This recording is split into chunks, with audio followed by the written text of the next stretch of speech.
అంటే ప్రతి మూవీ పీక్స్కి వెళ్ళిన తర్వాత మళ్ళా ఇండస్ట్రీలోకి వస్తే మళ్ళీ కొత్త ఒక విధంగా చెప్పాలంటే ఎందుకు అక్కడ అంత పీక్ స్టేజ్లో ఉండి హ్యాపీగా మనమే అక్కడ మనం చెప్పిందే శాసనం ఆ స్టేజ్ నుంచి ఇక్కడ మళ్ళా మన కొత్త జీవితం స్టార్ట్ చేయాల్సినంత అవసరం ఏమొచ్చింది?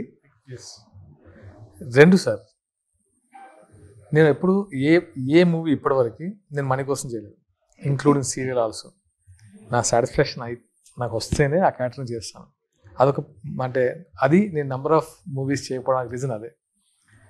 ఏది పడితే అది యాక్సెప్ట్ చేయలేను, నేను ఏది పడితే చేయలేను, నాకు నచ్చాలి ఏదో స్ట్రాంగ్గా. నేను షాదీ ముబారక్ చేశాను, అది టోటల్లీ ఒక డిఫరెంట్ క్యారెక్టర్, ఒక బాయ్ నెక్స్ట్ డోర్ క్యారెక్టర్.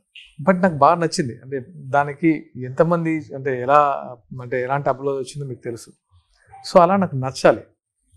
సీరియల్స్లో కూడా క్యారెక్టర్ నచ్చపోతే నేను చేసేవాడిని కాదు. సో నాకు ఆ ప్రాబ్లం ఉంది. అండ్ ఏది ఇప్పుడు చేస్తున్నా, ఇప్పుడు Siddhartha it's a very good movie. కానీ మేము సెకండ్ హాఫ్లో మాకు తెలిసింది రిలీజ్ టైంకి మేము తప్పు చేసాం మూవీలో, ఎక్కడ మిస్టేక్స్ చేస్తామో మాకు తెలుసు.